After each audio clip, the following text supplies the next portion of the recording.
하나님 말씀 보겠습니다. 오늘은 시편 78편 말씀입니다. 시편 78편 1절부터 8절까지 말씀을 저와 성도님들이 교독을 하겠습니다. 제가 먼저 읽습니다. 내 백성이여 내 율법을 들으며 내 입의 말에 귀를 기울일지어다.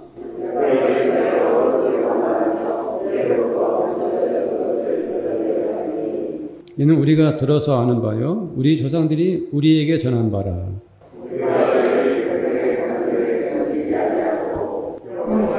여호와께서 그의 능력과 그가 행하신 기이한 사적을 후대에 전하리로다. 여호와께서 증거를 야곱에게 세우시며 법도를 이스라엘에게 정하시고 우리 조상들에게 명령하사 그들의 자손에게 알리라 하셨으니 이는 그들로 후대 곧 태어날 자손에게 이를 알게 하고 그들은 일어나 그들의 자손에게 일러서 그들로 그들의 소망을 하나님께 두며 하나님께서 행하신 일을 잊지 아니하고 오직 그의 계명을 지켜서 그들의 조상들 곧 완고하고 패역하여 그들의 마음이 정직하지 못하며 그 심령이 하나님께 충성하지 아니한 세대와 같이 되지 아니하게 하려 하심이로다. 아멘. 지금 우리가 이 시대를 살아가고 있지만은 우리는 다음 세대를 늘 생각하고 이 시대를 살아가죠. 우리의 후손들이 건강하고 잘 사는 것이 우리들의 그런 책임입니다. 그리고 이 땅의 자연도 경제도 모두가 우리 후손들이 잘 살아갈 수 있도록 이렇게 우리가 준비해 놓으면 우리의 후손들이 얼마나 또 건강하고 행복하게 자기들의 인생을 살아가겠습니까? 오늘 말씀의 제목은 다음 세대입니다. 인생, 기나긴 인생을 사는 것 같지만 우리의 생애가 끝나면 다음 세대가 주인공이 되어서 살아갈 것입니다. 하나님은 우리들에게 세월이 흘러가고 세대가 이렇게 바뀌면서 이제 하나님을 믿었던 사람들이 하나님을 믿지 않게 되고 하나님을 떠나가는 것이 참으로 하나님에게는 걱정거리였겠죠. 그래서 하나님은 모든 세대를 위해서 그들에게 하나님의 말씀을 남겨놓으셨습니다. 그래서 그것을 문자로 기록되어서 이제 그 하나님의 말씀이 모든 세대에 모든 사람들이 그 말씀을 보면서 하나님을 알고 믿고 하나님을 의지하게 하신 것이죠. 자, 우리 1절 말씀을 한번 읽어보겠습니다. 1절 말씀 시작. 내 백성이여 내 율법을 들으며 내 입의 말에 귀를 기울일지어다. 아멘. 오늘 시편의 저자는 아삽입니다. 아삽은 음악으로 하나님께 영광을 돌렸고 시로서 하나님을 찬양했던 그러한 훌륭한 사람입니다. 다윗 시대에 하나님 앞에서 찬양을 책임졌던 후손들이 바로 이 아삽의 후손들이라 할 수가 있습니다. 아삽은 시편 78편에서 자기가 하는 말을 잘 들어달라고 말합니다. 자기의 교훈에 귀를 기울여 달라고 말하고 있어요. 아삽은 모든 사람들이 반드시 귀담아 들어야 되는데 왜 그 말을 했을까요? 내 말에 귀를 잘 기울여라. 매우 중요하기 때문에 그렇죠. 심각한 말을 하고 싶어서 이렇게 그는 시편을 시작하고 있는 것입니다. 이 아삽이 도대체 무슨 말을 하고 싶어서 자기가 가진 율법을 들으라, 자기 입으로 하는 말에 귀를 기울이라 했을까요? 2절을 보면은 그는 아마도 비밀스러운 말을 하고 싶었던 것 같습니다. 꼭꼭 숨겨놓았던 것을 밝히겠다고 합니다. 감추었던 것을 드러내겠다. 그것은 무엇을 의미합니까? 감추었던 것을 드러내겠다. 그것은 매우 소중하다는 의미겠죠. 아주 값진 것입니다. 그것은 마치 조상자부터 물려받은 보물, 가보와 같은 것입니다. 그래서 이 가보라는 것은, 이 귀한 것은 함부로 보관하지 않죠. 아주 은밀한 곳에 숨겨두고 꼭 필요할 때 열어봅니다. 시인은 왜 그것이 그토록 귀중한가? 그것을 3절에서 말합니다. 자, 우리 3절 말씀을 읽어보겠습니다. 이는 우리가 들어서 아는 바요 우리의 조상들이 우리에게 전한 바라.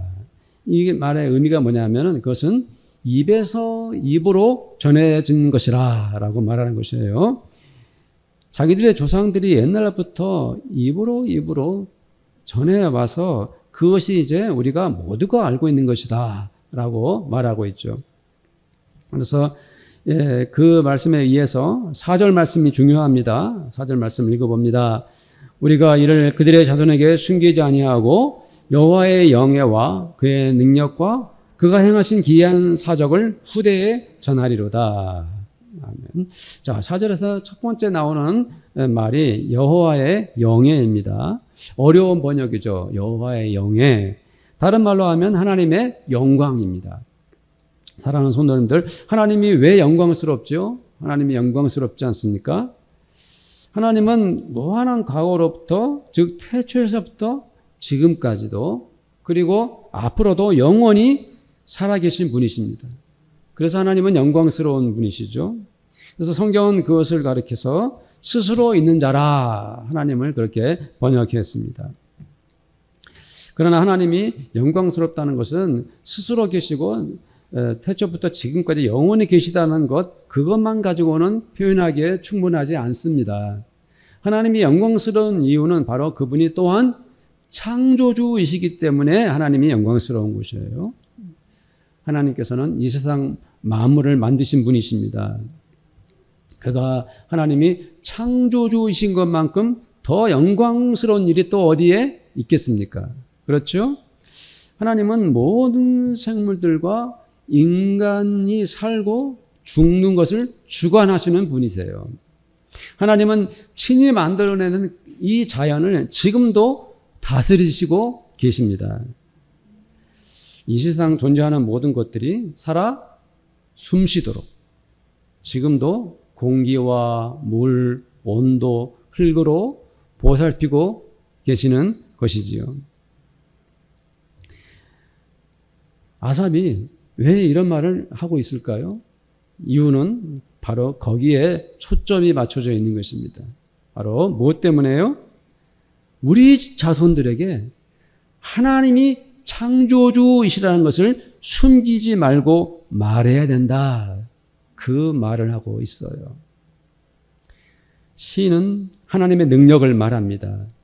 하나님께서 얼마나 놀라운 힘을 가지신 분이신가. 하나님의 권능을 후대에 전하라 라고 말합니다. 하나님의 능력은 감춰지지 않고 다 드러나 있습니다. 하나님은 하나님의 권능을 온전히 다 보여주셨습니다. 그것을 시인은 이렇게 말하죠. 그가 행하신 기이한 사적. 네. 하나님께서 행하신 기이한 사적을 다 보여주셨어요. 하나님은 하나님만의 방식으로 자기의 일을 하셨습니다. 그것은 기이한 것이었습니다. 여기서 기이하다는 것은 신기하고 놀라워서 사람의 힘으로 해낼 수 없는 것을 기이하다고 하는 거예요.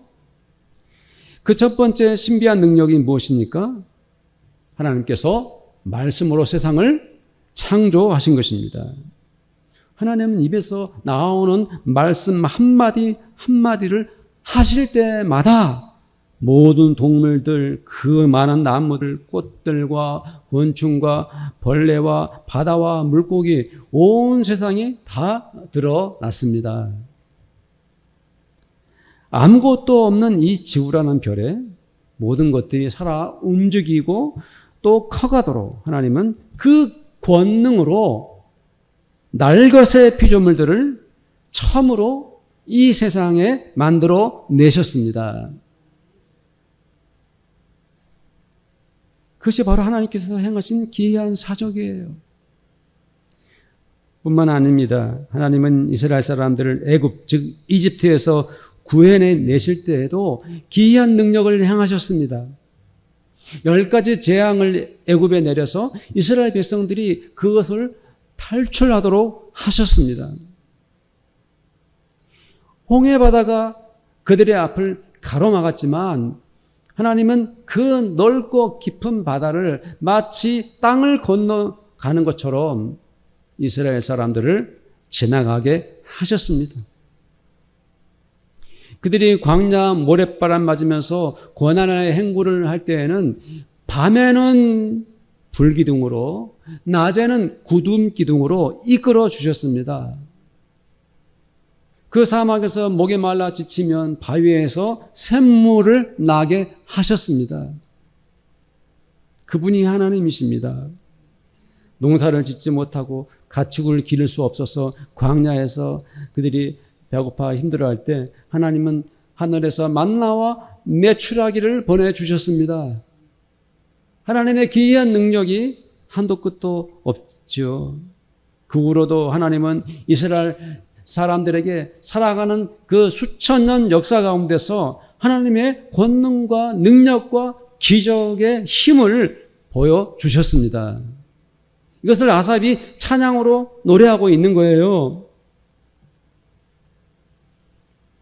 이 하나님을 우리의 자손들에게 후손들에게 말하라, 가르쳐라 이렇게 말하고 있는 것입니다. 그러나 세월이 흘러갔습니다. 세월이 흘러가면서 하나님께서 이제는 더 이상 그 권능을 보여주지 않는 그러한 시대가 있었습니다. 이스라엘 백성들은 그냥 하나님께서 특별한 능력을 보여주시지 않는 것 같고, 이러니까 그 후손들이 세월이 흘러가면서 하나님의 은혜를 잊게 되었습니다. 잊어버렸어요. 그들이 살아가는 동안 많은 나라들이 펼쳐져 있었습니다. 땅은 넓습니다. 헤아리지 못할 사람들을 만나게 되었습니다. 이 세상에서 하루하루 살아갑니다. 그리고 흩어져 있는 세상에는 종교가 가득합니다. 신들이 너무 많습니다.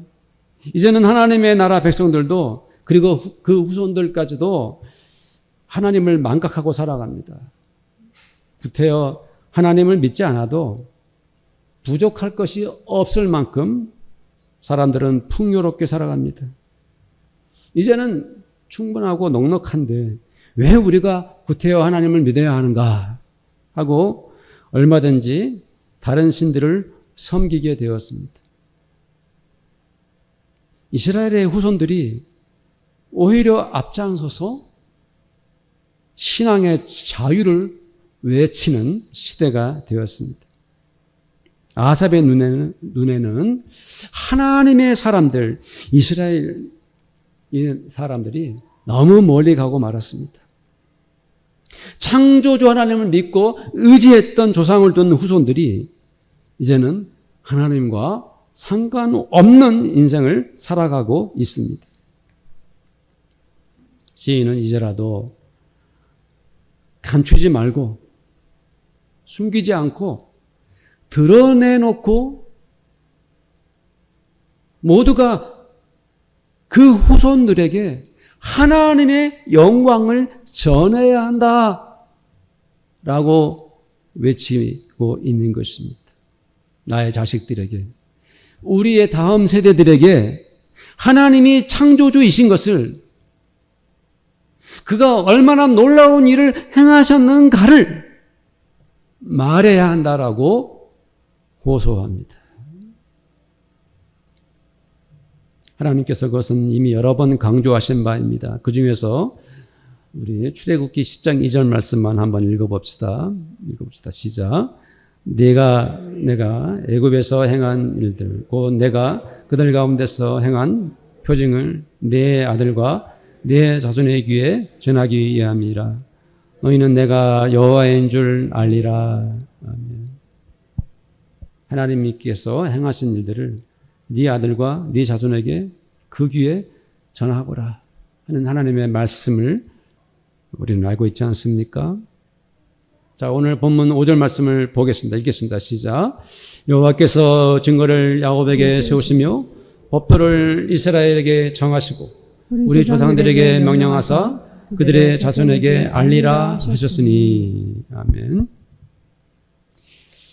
아삽은 누구입니까? 그의 조상은 누구입니까? 아브라함이죠. 이삭과 야곱이 아삽의 조상입니다. 하나님은 그들에게 증거를 세우셨습니다. 여기 야곱에게 증거를 세우셨다고 말씀하는 그 이유가 무엇입니까? 아삽의 조상이 야곱이에요. 여기서 증거가 무엇입니까? 그것은 하나님께서 말씀으로 세우신 증거인 것입니다. 증거는 감추지 않습니다. 증거는 숨겨진 것이 아닙니다. 증거는 모두가 알도록 공개하는 것입니다. 하나님은 그 증거를 야곱에게 세웠습니다. 그 이유는 모든 사람들이, 그 후손들이 다 알도록 하기 위해서 증거를 세우셨어요. 그리고 그 다음에 뭐라고 말씀하고 있습니까? 하나님은 또 법도를 이스라엘에게 정하셨다. 법도를 말씀하고 있어요. 하나님이 정하신 법도가 무엇입니까? 하나님이 정하신 법도가 무엇일까요? 바로 율법입니다. 율법은 또 무엇인가요? 그것은 바로 하나님의 말씀인 것입니다. 하나님은 그 법도, 즉 말씀을 이스라엘에게 주셨어요. 그러나 그것은 한 번 전해진 것만으로 충분하지 않습니다. 하나님의 의도와 목적은 무엇입니까?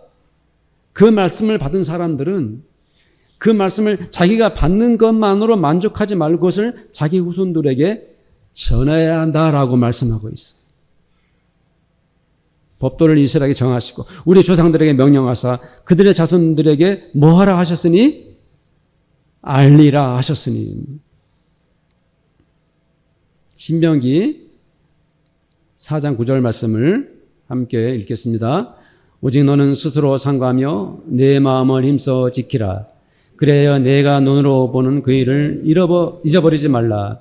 내가 생존하는 날 동안에 그 일들이 내 마음에서 떠나지 않도록 조심하라. 너는 그 일들을 내 아들들과 내 손자들에게 알게 하라. 아멘.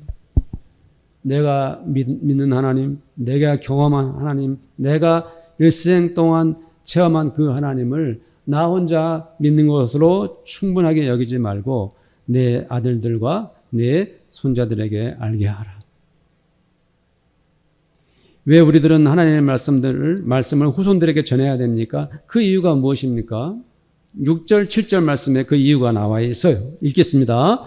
이는 그들로 후대고 태어날 자손에게 이를 알게 하고 그들은 일어나 그들의 자손에게 일러서 그들로 그들의 소망을 하나님께 두며 하나님께서 행하신 일을 잊지 아니하고 오직 그의 계명을 지켜서. 아멘.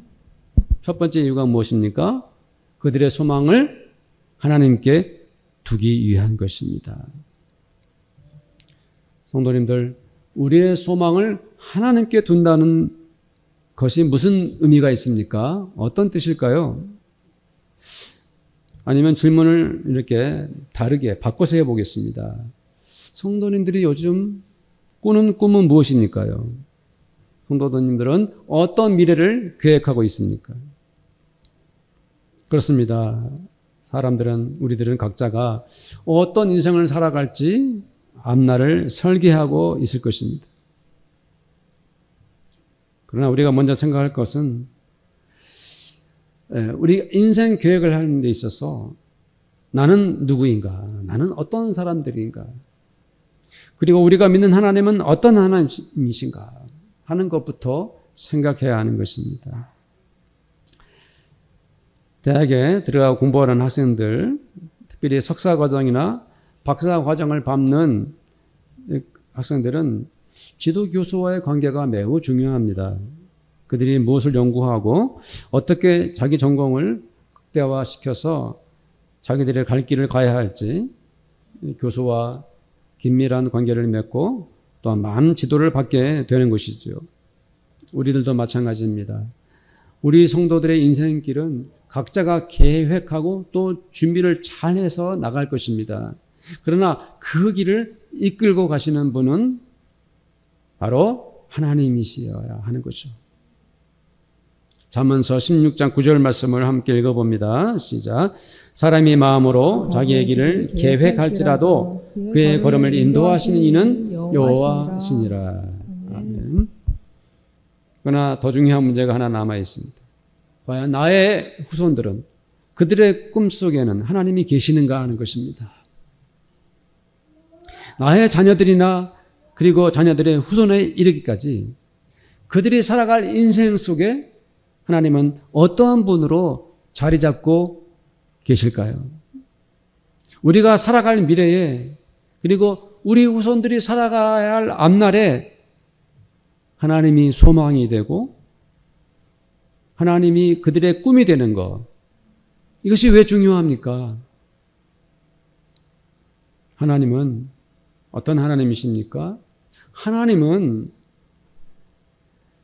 사람이 자기 자신을 겸손하게 낮추고 전능하신 하나님을 의지하고 사랑이 풍성하신 그 하나님을 믿는 사람들을 반드시 축복하시기 때문입니다.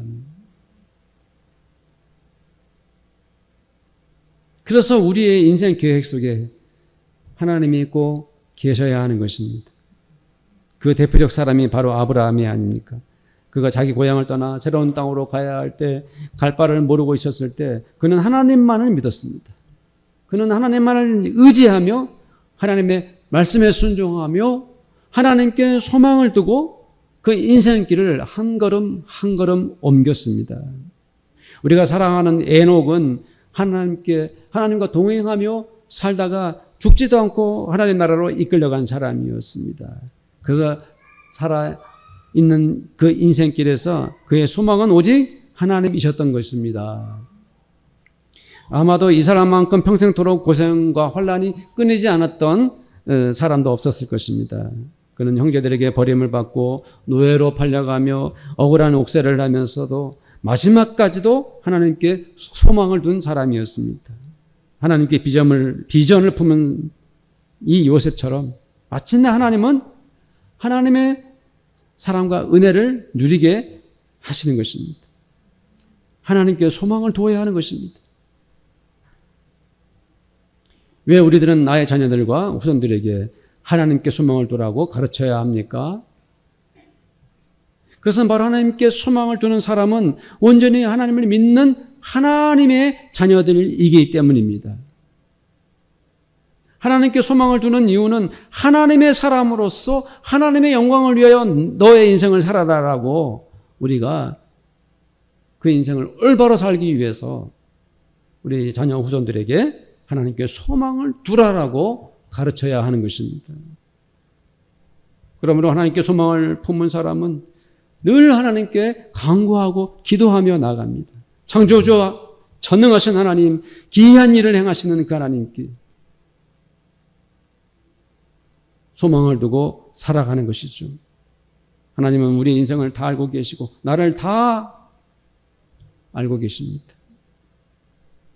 그 하나님께 우리 자녀와 후손들이 소망을 두는 것 당연하지 않습니까? 꼭 그래야만 하지 않겠습니까?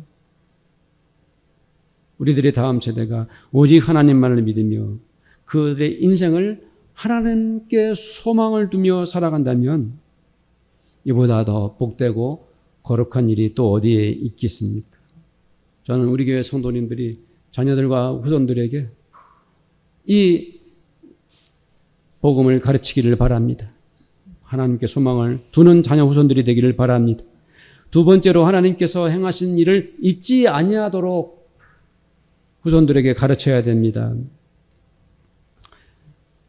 저는 간혹 우리 젊은 그 부모들에게 우스갯소리로 그런 얘기를 자주 하고는 합니다. 지금 애들 키우는 장면들을 다 동영상으로 찍어놔라.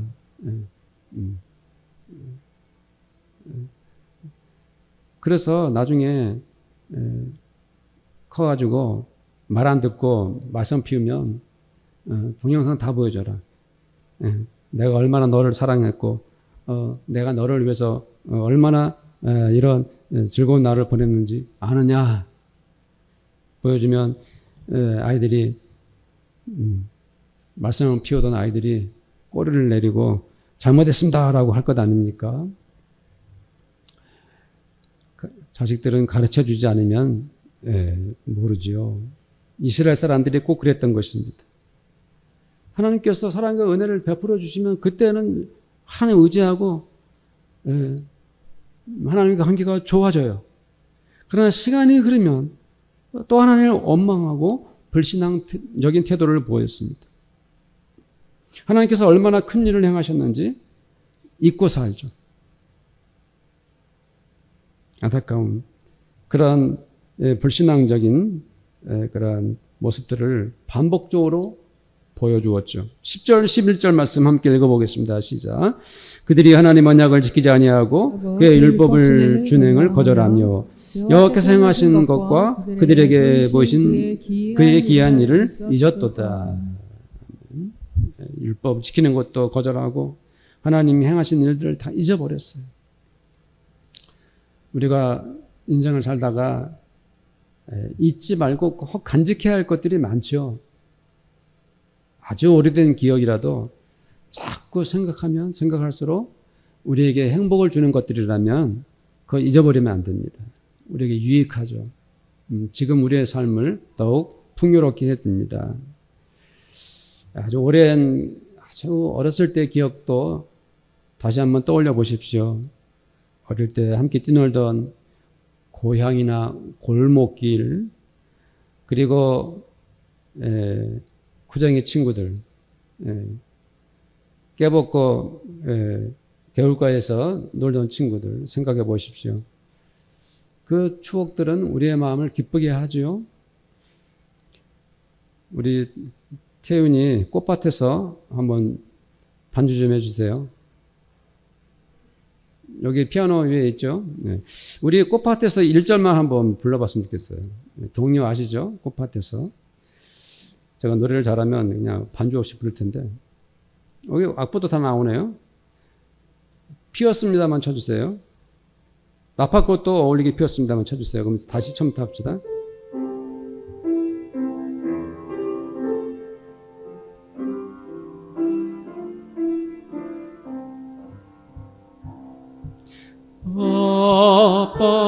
아빠하고 나하고 만든 꽃밭에 죄송하도 봉숭아도 한창입니다.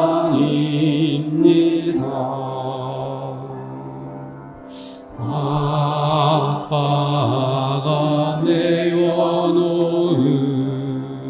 새끼줄 따라 나팔꽃도 울리게 피었습니다.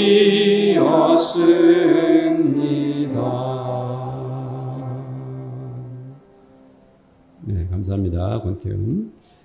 아빠 생각나십니까? 엄마 생각나십니까? 네. 아침에 연종이한테 꽃밭에서 노래 알아? 그랬더니 모른대요. 왜 모를까? 난 이상해요. 왜 초등학교에서 이런 좋은 동요를 안 가르칠까? 뭘 가르칠까? 좀 마음이 아프고 속이 상하더라고요. 그런 오래된 추억들을 다시 떠올리면 우리 마음이 행복해지죠. 주일마다 교회에 모여 예배를 드렸고 친구들 만나서 주일학교 예배를 드렸던 기억이 떠올라요. 중고등학교 시절에 물론 예쁜 여학생 보고 싶어서 가기도 했지만은 중고등학교 시절에 신앙생활이 기억이 납니다. 함께 모여 막 기도하고 수련회 모여서 은혜 받았던 일들이 떠오릅니다. 가을이면 문학의 밤도 했었고요. 그런 우리의 옛날 신앙의 그 추억들이 얼마나 아름다운지 우리의 마음을 지금도 설레게 합니다. 그렇습니다. 우리 성도들이 살아온 인생과 하나님을 믿지 않는 일반인들이 지나온 인생은 분명히 차이가 나죠. 우리들 그리스도인들은 우리의 삶 속에서 늘 하나님이 함께 계셨습니다. 단 하루라도 우리 주 예수의 사랑과 은혜가 아닌 날들은 없었습니다. 켜켜이 쌓인 그 거룩한 추억들을 우리는 잊을 수 없는 것입니다. 우리들은 우리의 후손들에게 하나님이 얼마나 우리를 사랑하셨는지 그 은혜를 잊지 않도록 가르쳐야 합니다. 우리의 다음 세대가 하나님이 얼마나 우리들을 축복하셨는지 망각하지 않도록 그들에게 말해야 합니다. 우리들과 다음 세대가 더불어서 함께 엉켜서 지난날 오랜 세월 동안 하나님께서 행하신 그 놀라운 일들, 그 기이한 행적을 잊지 않도록 가르쳐야 합니다. 그리고 이어서 말씀합니다. 오직 그의 계명을 지켜서 우리는 다음 세대가 하나님의 말씀을 지키도록 가르쳐야 합니다. 성도들, 계명을 지키는 것은 무엇을 의미합니까? 두 가지 의미가 함께 있는 거예요. 간직하는 것과 행동하는 것을 동시에 의미하는 것입니다. 사람은 무엇을 가지고 사느냐에 따라서 인생이 결정됩니다. 누구나 자기 집이 있어야 합니다. 경제적으로 넉넉한 돈을 가지고 살아야 합니다. 또한 우리는 모두가 건강을 가지고 싶어 합니다. 그리고 내가 살아가는 동안 살아가는 가족들과 좋은 친구들을 가졌다면 우리 인생이 더할 나위 없이 행복할 것입니다. 그러나 우리 성도들이 꼭 지켜내야 할 것들 중에 가장 귀한 것이 있습니다. 그 어떤 것보다 가장 소중한 것이 있습니다. 바꿀 수 없는 지극히 소중한 것 있습니다. 그것이 바로 무엇이겠습니까? 하나님의 말씀인 것입니다. 우리들은 하나님의 계명을 버릴 수 없습니다. 우리 성도들은 하나님의 말씀을 지켜야 합니다. 우리들은 하나님의 말씀을 내 마음에 간직해야 합니다. 우리들은 하나님의 말씀을 내 삶을 결정하는 기준으로 삼아야 합니다. 내 인생에 있어서 가장 소중한 것, 그것이 하나님의 말씀이 되기를 바랍니다. 그리고 말씀을 지키는 것은 아까 말씀드린 대로 하나님의 말씀대로 행동하는 것입니다. 하나님의 말씀에 순종하는 것은 하나님의 말씀 따라 실천하는 것입니다. 주님의 제자 야고보가 말했죠. 행함이 없는 믿음은 무슨 믿음이라고요? 죽은 믿음이라고 하지 않았습니까? 우리가 아무리 많은 지식을 가지고 있어도 그것을 행동으로 옮기지 않으면 그 지식이 무슨 힘이라도 있겠습니까? 그러나 많은 기독교인들이 착각을 하며 살아갑니다. 내가 성경을 많이 알고 있고 목사가 본문을 정해서 설교를 시작하면 저건 무슨 내용이겠네 하고 다 파악하고 그 결론이 뭐겠나라고 다 이미 자기가 결정해 놓고 있습니다. 그런 사람의 신앙이 아주 뛰어나다고 생각해야 하겠습니까? 전혀 그렇지 않습니다. 신앙과 믿음은 아는 것만으로는 충분하지 않습니다. 우리가 성경 지식이 많고 성경을 많이 외우고 있다고 해서 그 사람의 신앙이 탁월한 것이 아닙니다. 신앙이나 믿음은 오로지 말씀대로 행동하고 복음을 따라 실천할 때 그 능력이 나타나는 것입니다. 하나님께서 말씀하신 사랑도 실천하지 않으면 더 이상 사랑이 아닙니다. 주님께서 이뤄내신 사랑을 한번 살펴보세요. 예수님께서 이뤄낸 그 사랑 중에 당신이 실천하지 않으셨던 사랑이 하나라도 있습니까? 예수님께서 행동하지 않는 사랑, 행동하지 않고서도 열매를 맺은 것이 있습니까? 없어요. 그런 사랑은 결코 사랑이 아닙니다. 이 세상에 모든 사랑은 행동할 때, 사랑을 표현할 때 열매가 맺고 꽃을 피우는 것입니다. 아삽은 그 말을 하고 있는 거예요. 이스라엘 사람들은 이제 여러분들은 후손들에게 하나님의 말씀을 지키고 간직하고 행동해야 한다라고 가르쳐야 한다라고 간절히 우리에게 말하고 있는 것입니다. 종교가 타락하는 지름길이 무엇인지 아십니까? 말로만 떠들고 율법으로만 가르치고 말 뿐 행동하지 않고 실천하지 않으면 종교는 점차 병들고 마는 것입니다. 예수님 시대에 바리새인들과 율법주의자들이 그랬어요. 어떤 기독교인들은 왜 타락합니까? 일부 그리스도인들은 왜 인격이나 삶이 병들고 맙니까? 그것은 바로 하나님을 지식적으로만 믿었기 때문입니다. 예배를 종교 생활의 일부로 전락시키고 말았기 때문입니다. 하나님과 개인 사이에 거룩한 교통은 사라지고 하나님과 나 사이에 인격적인 영적인 그러한 교제는 온데간데 없고 하나님의 말씀을 따라 살겠다는 치열한 갈등도 없이 그냥 자기 편한 대로 살았기 때문에 교회가 힘을 잃고 목사가 무능해지고 이 시대에 많은 부끄러운 현상을 낳고 있는 것입니다.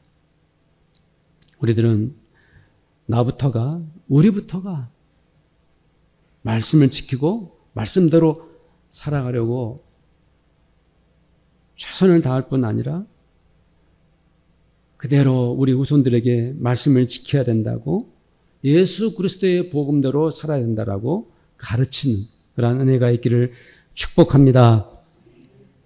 성도님들, 오늘 말씀을 간단하게 정리해 드리겠습니다. 우리는 다음 세대에 하나님의 복음을 가르쳐야 합니다. 우리는 다음 세대가 하나님께 소망을 두도록 말해야 합니다. 우리들은 다음 세대가 하나님께서 행하신 일들을 잊지 않도록 가르쳐야 합니다. 그리고 우리는 다음 세대가 하나님의 말씀을 지키고 행동하고 실천할 수 있도록 가르쳐야 합니다. 우리 함께 기도하도록 하겠습니다.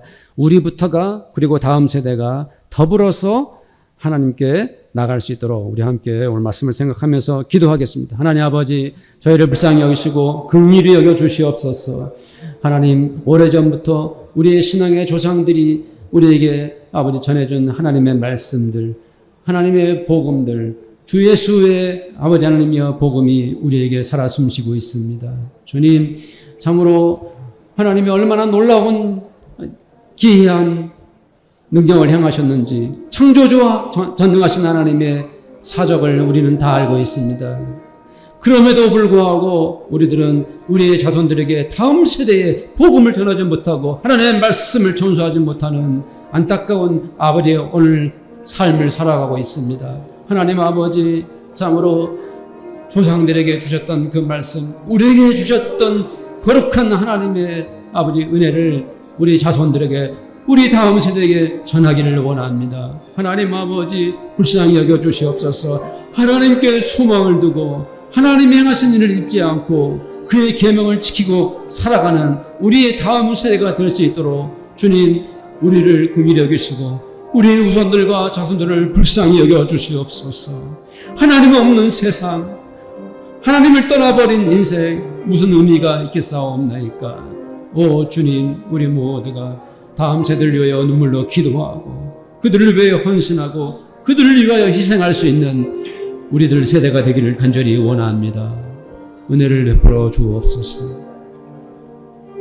우리 주 예수님의 이름으로 기도드립니다. 아멘.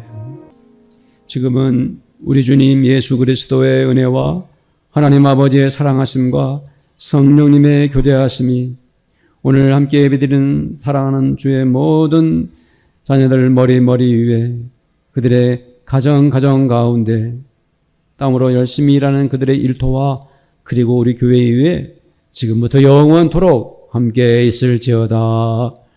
아멘.